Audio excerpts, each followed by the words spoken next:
Okay, in previous class, you have seen how to generate object program. So source program already we had written for SIC program. That source program is converted into object program, and how exactly that object program looks like already I have shown you. So this object program contains three records. Okay, it means three parts: header record, text record, and end record. And those column numbers you need to remember. There is no any other shortcut. There is no any other way. You need to remember the column numbers. In which column what I should write, you should know. So how to write this object program already I explained in detail. So this cap symbol or caret symbol, whatever you are seeing here, so these are not actually present in the actual object program. This is only for our understanding purpose. Okay.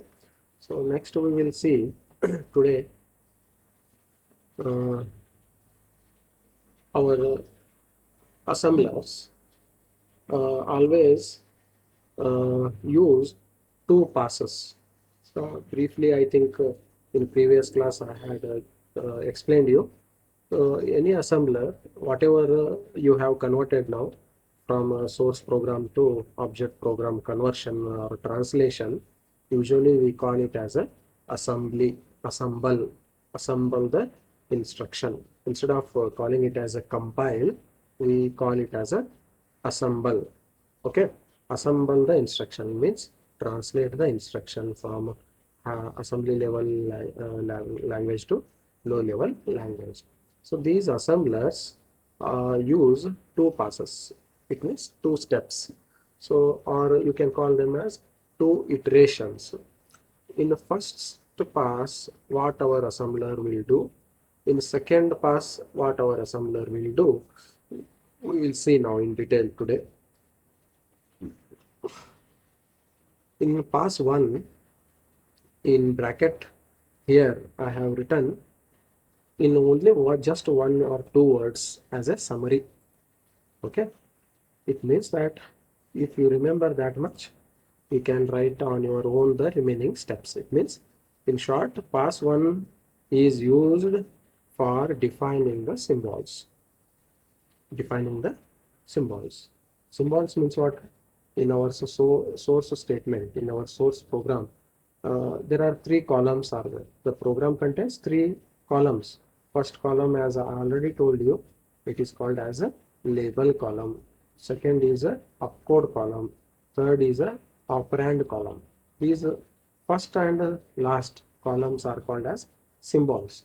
So whatever the operands are there, variables are there, you are defining, those are called as symbols. You are just defining those symbols in a first pass.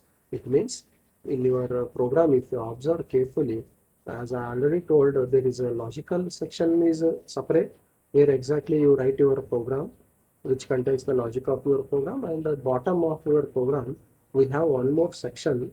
There we usually define the operands. It means we just use some assembler directives there, like byte, reserve byte, word, reserve word, and how many number of bytes words we want.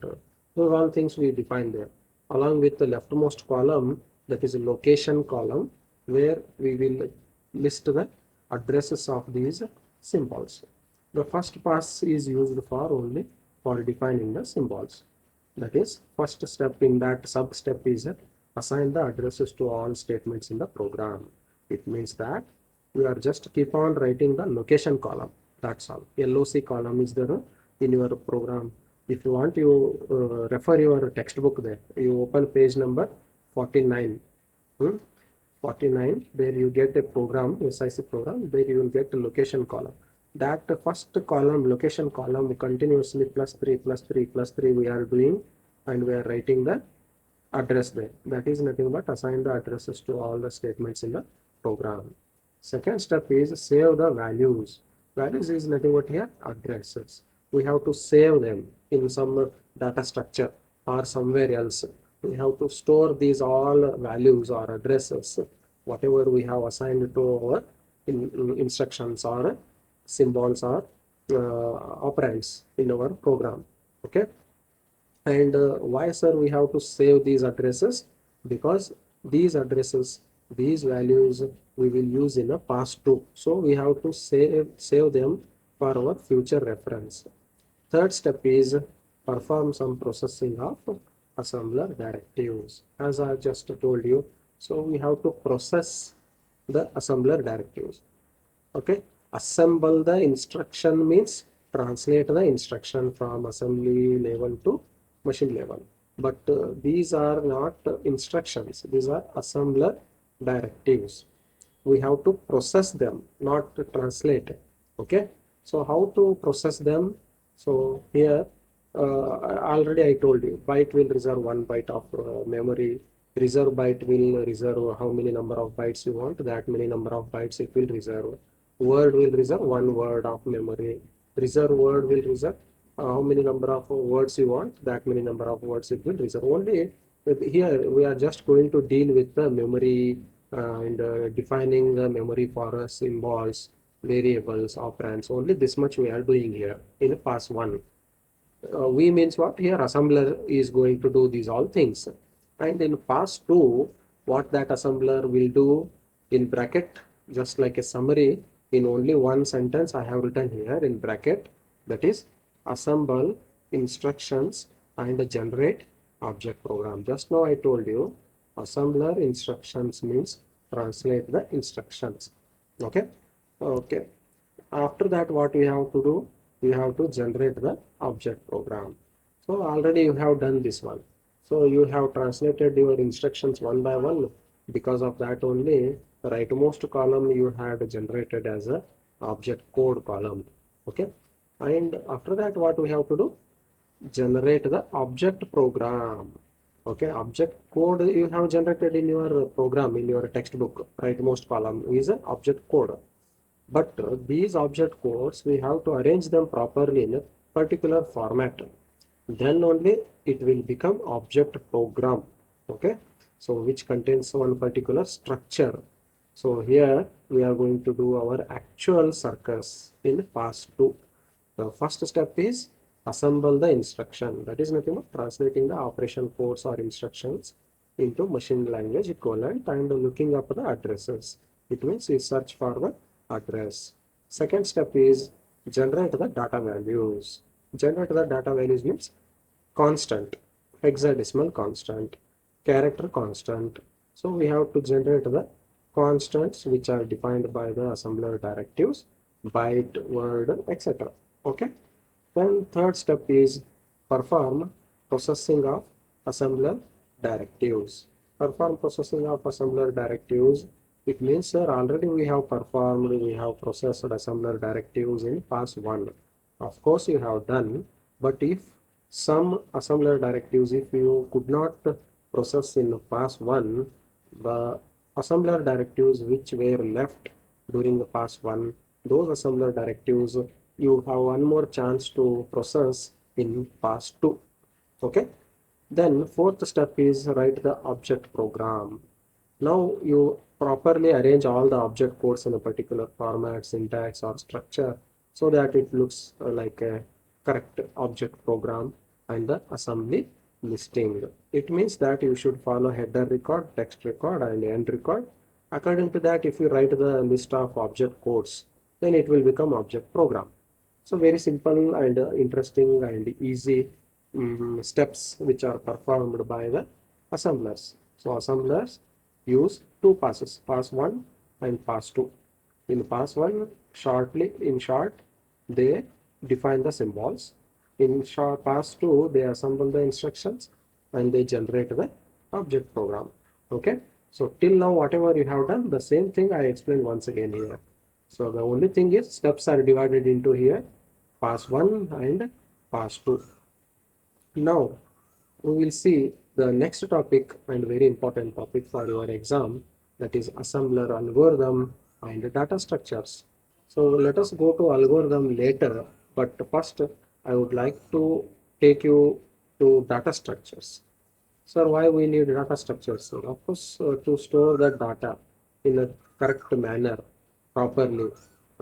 We need to arrange the data, we need to organize the data so that this data will help us in translating our assembly program into low level program. So those major two data structures we use in assemblers are, first one is OP tab. Okay, OP tab, its full form is operation code table.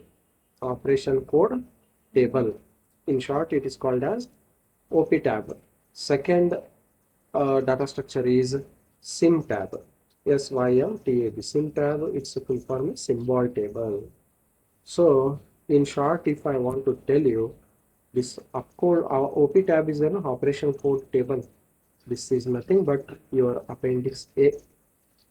Okay, appendix A contains list of alphabetically arranged instructions and their opcodes there. Correct? That is nothing but its equivalent machine language equivalent codes are there. So that is nothing but OP tab.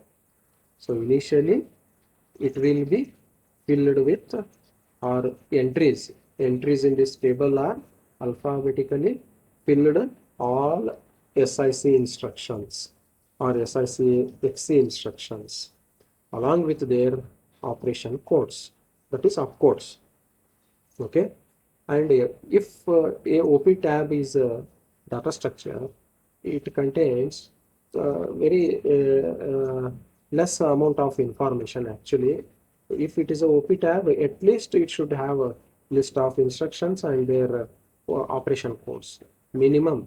Okay, but if it is a very updated and new operation code table, then it should contain other informations also, like which instruction format we should use and what will be the effect of this instruction, what is the length of this instruction, so many other details also it should contain. So that's why I told you the best example for this OP tab data structure is nothing but it is your appendix A only, which is in your textbook. Okay. So second is the SIM tab, symbol table. So why we need this data structure? Second one, because I told you a source statement or your source program contains three columns: labels, opcode, operand. Okay, first and third, first and last column are called as symbols. Okay, so these symbols have their addresses. It means they are stored in some address in a memory. So that symbol and its address is stored in this data structure SIM tab, and initially this SIM tab will be empty, it is blank. Then when we should insert the symbols and addresses in this table. So whenever you start to convert your program into object program, line by line, one by one, you will convert it into object code. At that time, whenever you come across with different and various numbers of symbols, so one by one, all the symbols you insert or add it to symbol table along with their addresses. Clear? So OP tab is already pre-filled with instructions and their opcodes, which are instructions are already arranged in alphabetical order. But SIM tab is initially it is blank, it is empty. During the assembly, during the conversion, during the translation only, one by one, however, you will come across with the symbols. At that time, you will keep on adding those symbols and addresses of those symbols to this table. Clear? Okay. Now, now, along with these two data structures, you need to explain about one more variable in your answer. That variable is called as a location counter, LOCCTR. What is the use of this location counter? This location counter just keeps or stores, it just stores the address column in your program, if you observe carefully in page number 49, so there the leftmost one column is the LOC. Okay, so that column is nothing but location counter variable it is. Okay, this variable is keep on storing the value of the address of a variable one by one, line by line, however you are generating that location column. No? So as we have already imagined, our program starts at address 1000. So first instruction of your program is stored in the address 1000. So if it takes 3 bytes, you will add plus 3, then it will become 1003. Okay. So next instruction, second instruction, maybe any instruction in your program. So that also takes 3 bytes. So again you will do plus 3. So 1003 plus 3, 1006. Like this plus 3 plus 3 plus 3 you have done and you have generated that location column. So this location counter variable stores always the address of the instruction what you are processing in your program. Is it clear? So because of that only, whenever we reach the label in the source program, the current value of that location counter gives the address of that label. Are you understanding? Okay. So along with these two data structures in your exam, you should write about 1 or 2 points about this location counter also. Okay. Don't forget to write this one. And then location counter is initialized to the beginning address specified in the start statement of your program first. Correct? Then for after each source statement is processed, the length of the assembled instruction or data area to be generated is added to this location counter. Because of that only, whenever we reach a level in the source program, the current value of a location counter gives us the address to be associated with that label or address of that label. That's all. Okay. So now along with this variable, you should write about one more thing, that is intermediate file. Okay. So intermediate file also you should include in your answer, because that intermediate file, what is the use of that intermediate file? In brief, I tell you first. Intermediate file is nothing but there is some information is there which should be communicated between pass 1 and pass 2. Okay. So pass 1 should send some information to pass 2, or pass 2 should communicate with the pass 1. Like this, they exchange some information. So to exchange the information in between pass 1 and pass 2, we are not directly communicating the information. We are storing that information in one file in between pass 1 and pass 2, and that pass 2 will take the information, required information from that intermediate file. So that intermediate file is a in between pass 1 and pass 2.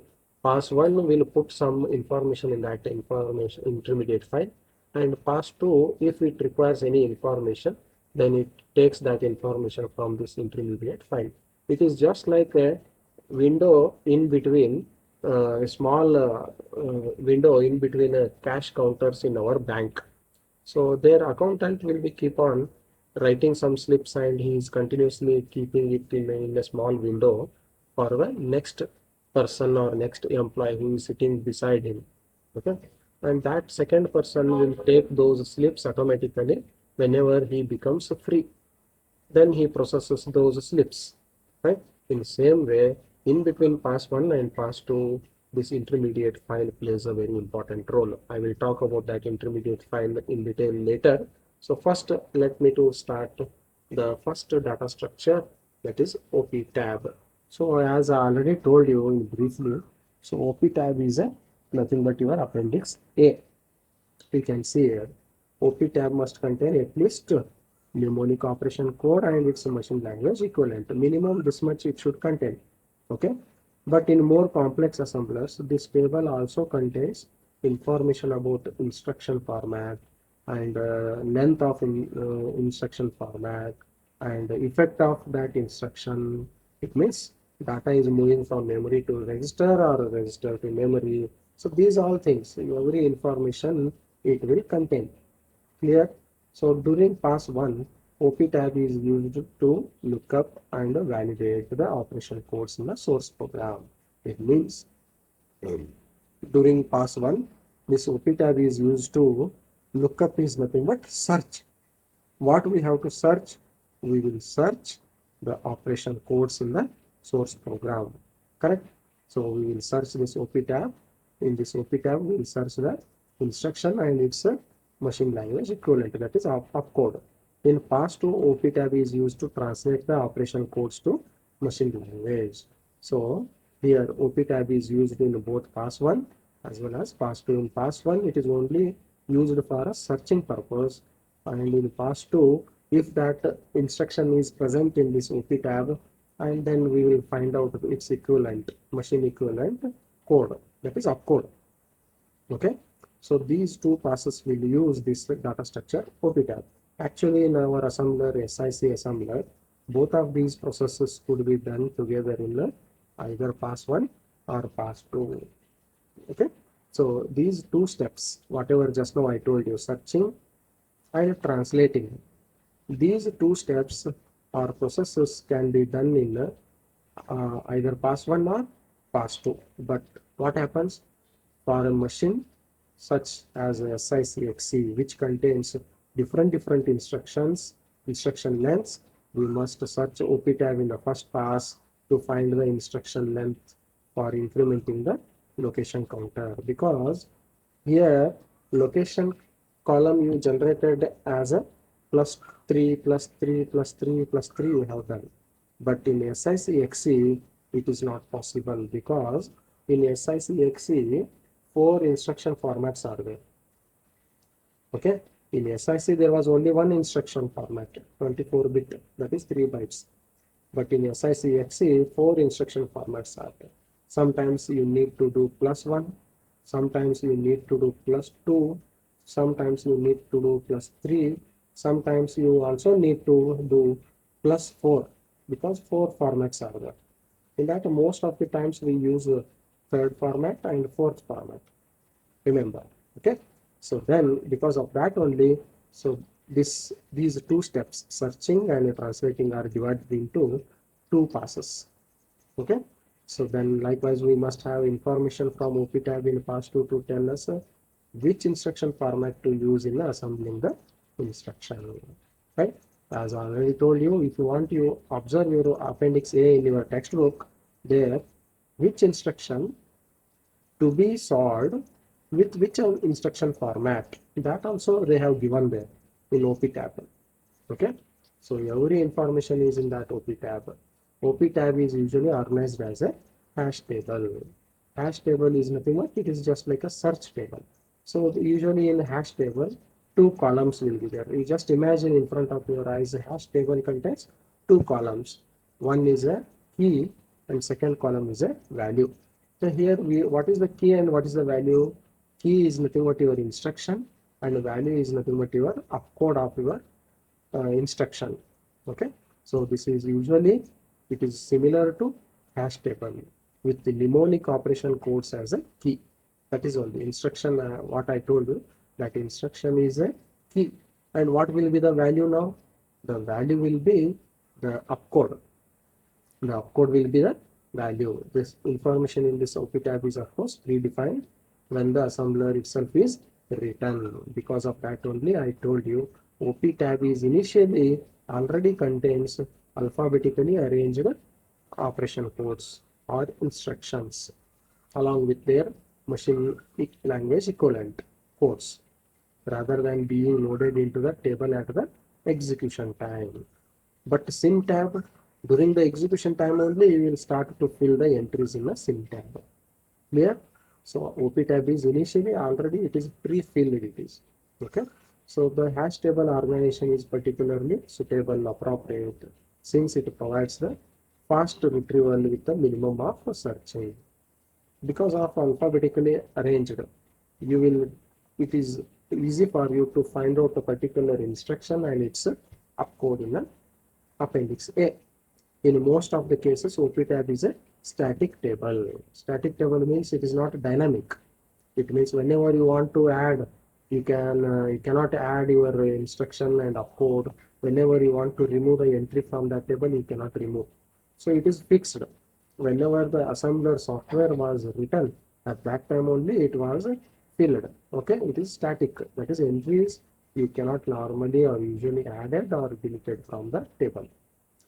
In such cases, it is possible to design a special hashing function or other data structure. This much, if you explain, it is nice. It is enough. Okay. It is about OP tab. So just keep that appendix A in your mind and you explain about it. Then it is nothing but it is a OP tab. Clear? Now let us go to second data structure, that is sim tab. Sim tab includes, again it is also like a hash table only with the name and value. What is name and what is value, sir? Name is nothing but a symbol or operand, and value is a address assigned to that operand. Okay, so each label in the source program, it includes the name and value of each label in the source program together with the flags to indicate the error conditions. Here some flags bits also it contains. So along with these flag bits, along with these operands and their addresses, it contains again the registers and their numbers also. I think you remember when I was explaining registers in SIC and SICXC, so I had given their numbers also. So this symbol table is used to store these all things. Okay, so flags to indicate error conditions means what type of error conditions? Suppose a symbol is not defined in your program. Okay, so that is one error. And if a symbol is defined but two times it is defined, okay, so that is also one error. Like this error conditions to indicate the errors, also some flag bits we use there. And in this table it may also contain other information about the data area or instruction label. For example, what type of label it is, what is the length of that label, so many other things also we can store in this symbol table. During pass 1, how this symbol table is used. During pass 2, how this symbol table is used, we will see now. During pass 1, labels are entered into sim tab.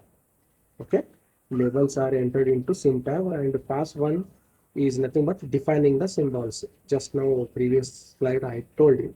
Okay, so during pass 1 we define the symbols, means what? We will keep on enter the labels or variables into this symbol table. Okay, whenever they will come into our program line by line along with their assigned addresses from location counter. Okay, so we will just insert these symbols. Because of that only I told you it is execution time. The insertion is during the execution time. Earlier, initially this table is empty or blank. However, you will come across or you will encounter the instructions or symbols in your program. Those are operands you will keep on inserting into this table along with their addresses. And in pass 2, these symbols are used as a operands. Okay, these symbols are used as operands and these are looked up into the sim tab. Why looked up means search? So because in when you want to translate any instruction, of course you need address field, 12 bits of address field of that operand. To know the address of operand, you have to search that operand in this sim tab and you should get the address of it. Then only you can be able to you can be able to translate the instruction into machine level language, that is object code. Already you have done this process. Okay, 12 bits of address field you will fill there. So here this uh, symbols are used as operands for searching in the symbol table to obtain the addresses to be inserted and in assembled instructions. Correct? Then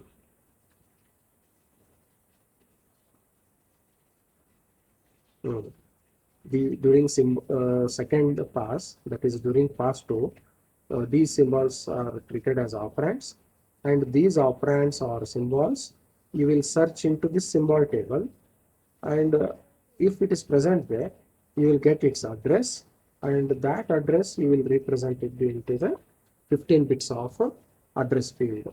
Okay, so here total you have 24 bits. There last 15 bits is for address. There you will write the address.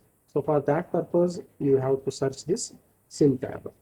Here now sim tab is usually organized as a hash table for efficiency of insertion and retrieval.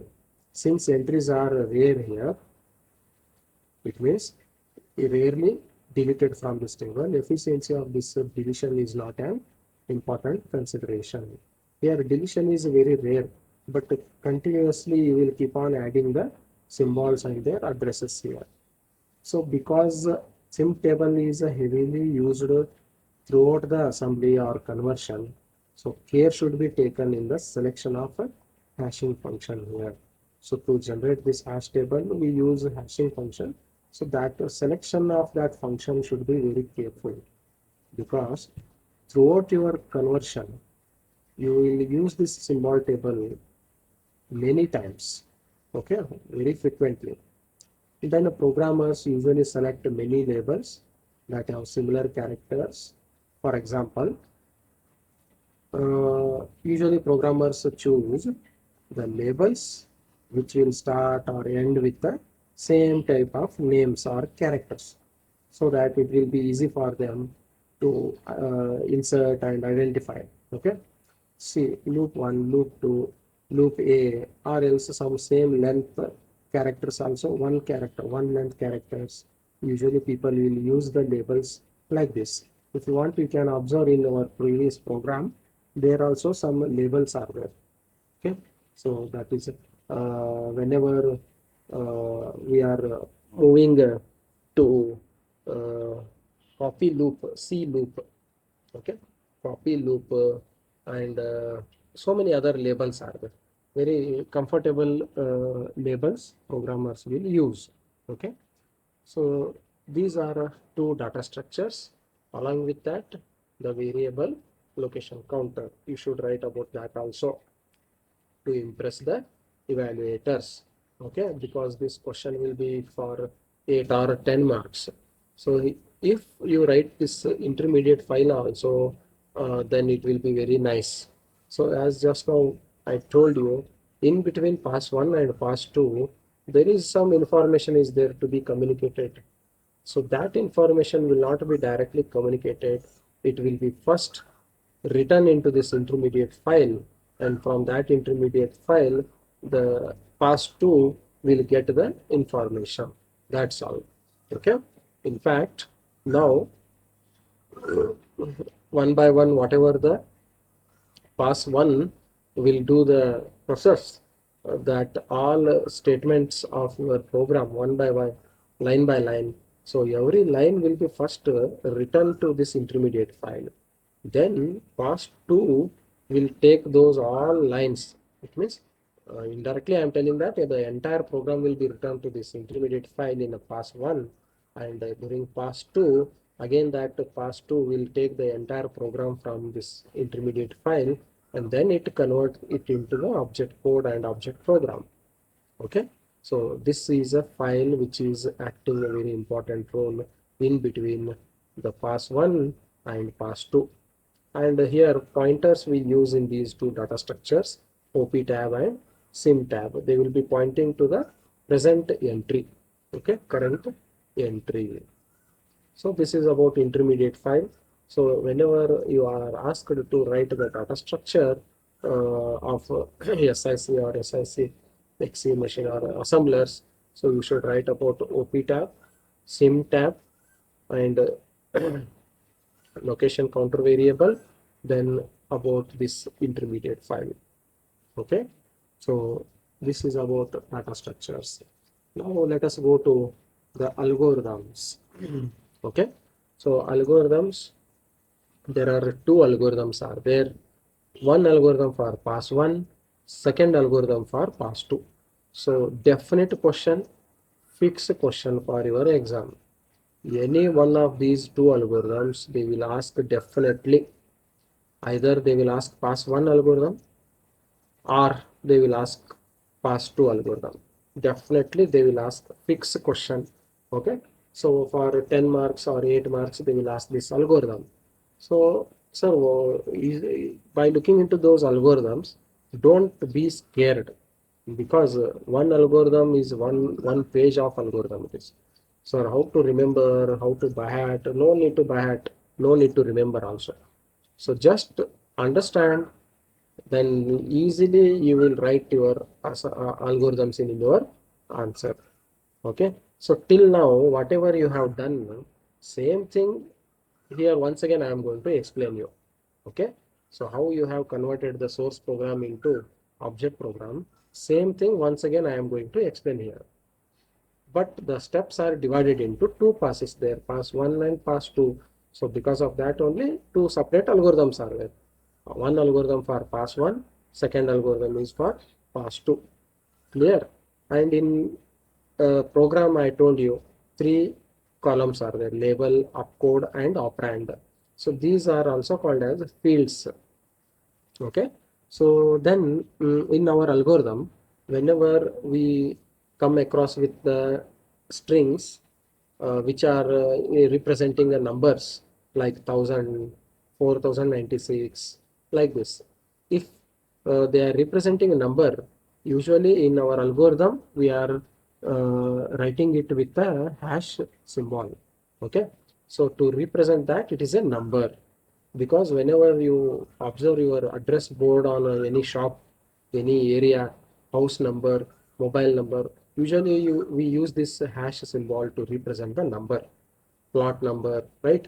So similarly here also, whenever we come across with some numbers in our program, so we represent it. I am showing that number here to make it a highlight. This is a number.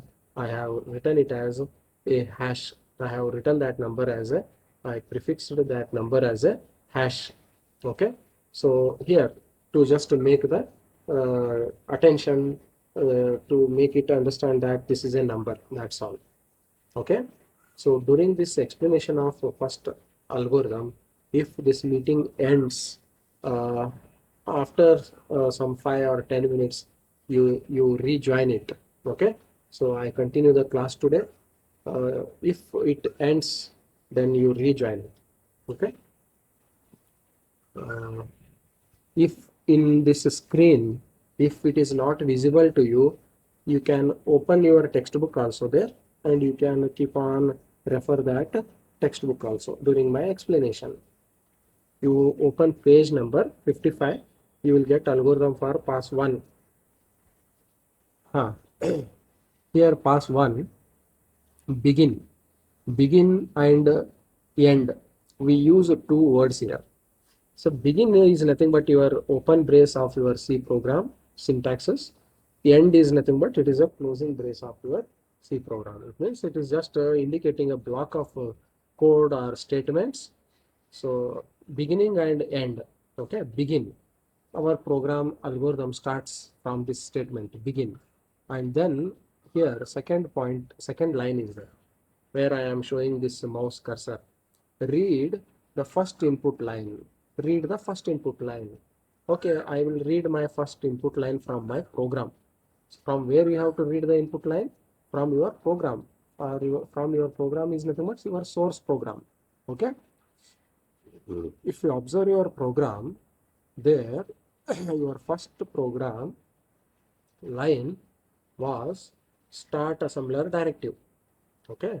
So in these both of these two algorithms, you should cover all 6 assembler directives. Remember, all 6 assembler directives: start, end, uh, byte, reserve byte, word, reserve byte, reserve word.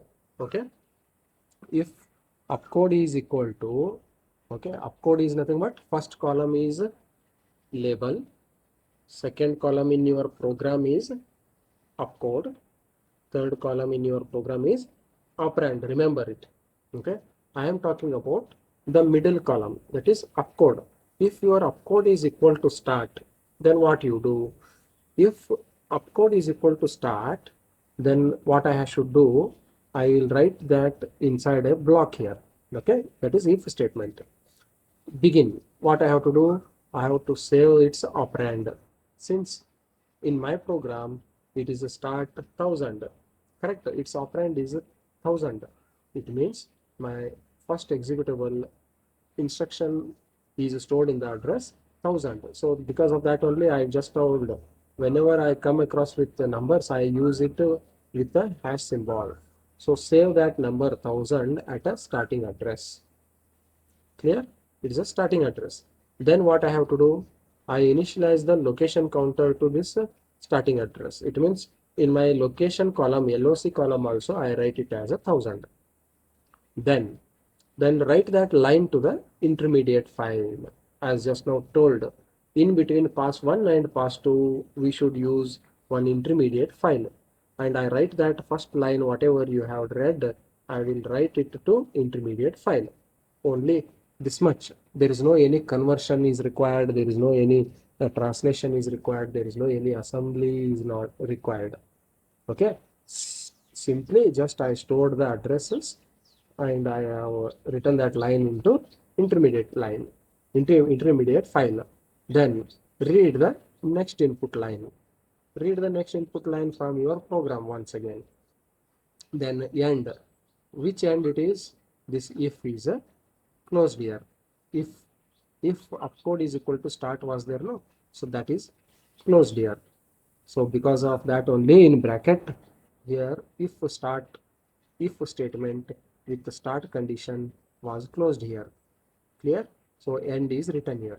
And else, why else? If opcode is not equal to start.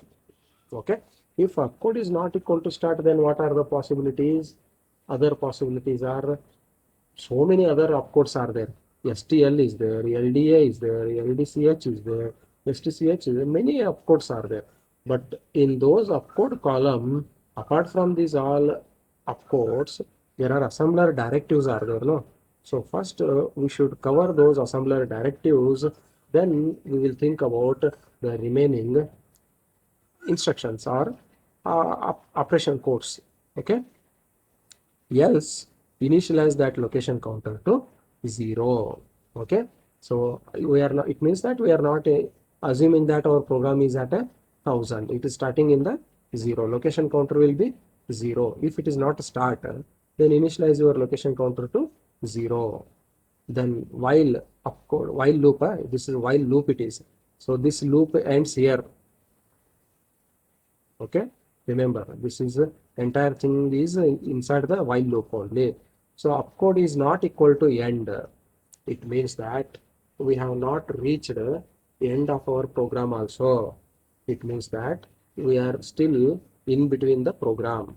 Okay, when opcode is not equal to end, then if this is not a comment line also, then if there is a symbol in the label field also, then search that symbol for the label.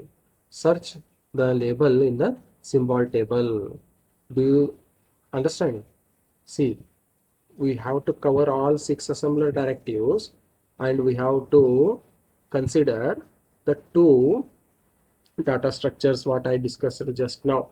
So in that line, if your symbol is present, okay, if there is a symbol in your program or line, that symbol you should search in a sim tab or a label. Okay, and if it is found there, set a error flag. Set error flag means what? Why? Because already if you have inserted that symbol earlier, once again if you are getting, then it is a duplicate symbol. Okay, so if you are first time if you are inserting that symbol into your symbol table, then it is fine. But second time also if you got that symbol there, then it means that it is a error, that is duplicate symbol. Okay, else means what? That symbol is not found. That symbol is not found in your symbol table, then you have to insert it, because for the first time you are coming across that symbol, first time you encounter that symbol. So you should insert that symbol or label along with the location counter. Location counter is nothing but its address into the symbol tab. So sim tab is a hash function with this value and address, sorry, name and address. Name is a label, okay, and address is a 1000, and end, and here it ends this if statement, which is if statement if there is a symbol in the label field, okay, that if is closed here. Then after searching symbol table, next we should search op tab. We should search op tab for opcode, okay. If operation code is also found, then we have to add 3 to location counter. Earlier location counter is 1000, now we have to add 3. Sir, why we have to add 3? Because in that op tab, the opcode we found, that opcode in our program was first executable opcode was stl, so its length is 3, so 3 bytes I have added to location counter. Then else if means if opcode is equal to word, okay. Now two assembler directories I had already completed, start, end. Now remaining 4 assembler directories are remaining.